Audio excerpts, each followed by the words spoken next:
This government has no shame and no integrity. The strategic review of the Integrity Commissioner's functions, otherwise known as the Yearbury Review, completed last year, identified issues with the office's workload, the need to strengthen the provisions around lobbying activities, such as the need to make unregistered lobbying an offence and dual hatting, and the need to enhance the independence of the Office of the Integrity Commissioner. And all of these recommendations are very, very important. The committee's report noted and supported a number of the recommendations. They deliberated, but after a year since that Yearbury review was finalised, we're still to see definitive action from this government.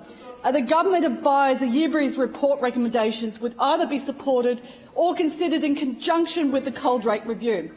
But a year is almost gone. Where is the action? What have they done? Where's the detail? The measures such as recommendation 26 around structure of the office could have been implemented.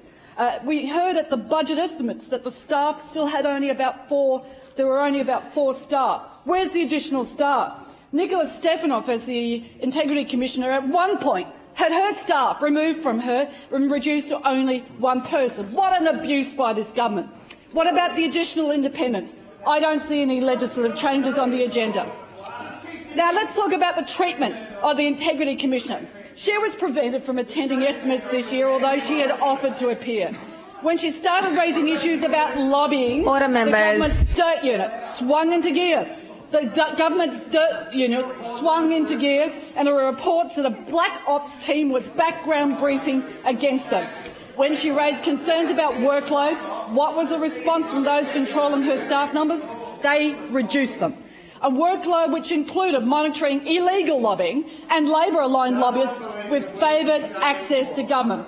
There are also allegations about comments made by the head of the PSC, the Public Service Commission, about the Integrity Commissioner. It's unparliamentary for me to read those comments into the record here, but they were serious. It was the Integrity Commissioner herself who raised the alarm that laptops have been removed from her office and security permissions altered and files removed, quote, without her knowledge or consent. Now, I wonder how members opposite would feel if they had somebody come into their office and remove laptops and remove files without talking to them, without consulting with them. Now, I don't think that's good governance. It's not just bad Member for Logan. It's very Member for Harvey Bay. It was an action of a government that was not only disrespectful of the need of the independence of this office, it was a pattern of bullying that came on top of them removing staff after she was speaking out and clearly acting independently. And I hear this government doesn't like talking about the abuse of Labor lobbyists in this state, but she had the strength to show it. This government didn't like it. Pause the clock. Pause the clock. These matters. Pause the clock. Investigated. Pause the clock. Member from Richard. Maroochydore. Pause the clock. Member for Whitsunday, member for Ferny Grove, you will cease your quarrelling across the chamber. I'll ask all members to let the member on her feet speak in relative silence. The member for Maroochydore has the call. The government's got no shame in regard to how they disgracefully treated the former Integrity Commissioner, Nicola Stefanoff.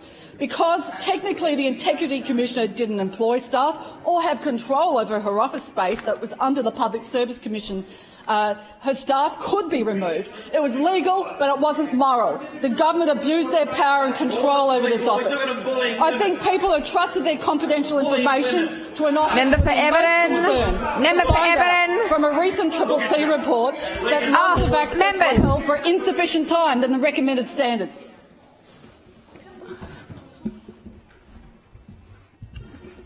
Member for Everton and member for Logan. Member for Logan, take a seat. I will ask you both to stop your quarrelling across the chamber. I've already warned all members about quarrelling. If it continues, let this be a general caution. Members will start to get warned. The member for Maroochydore has the call. Thank you, Madam Deputy Speaker. It's pause the clock. Member for Logan, what's your point of... The words that the member for Everton yelled across the chamber were deeply offensive to me, and I ask him to withdraw. Member for Everton, will you withdraw?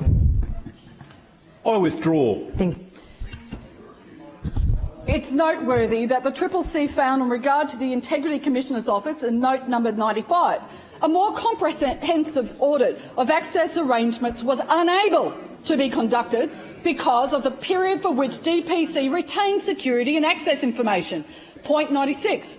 The relevant information security standard recommends that logs of this kind should be retained for 18 months. At present, DPC retains this information for between 30 and 90 days.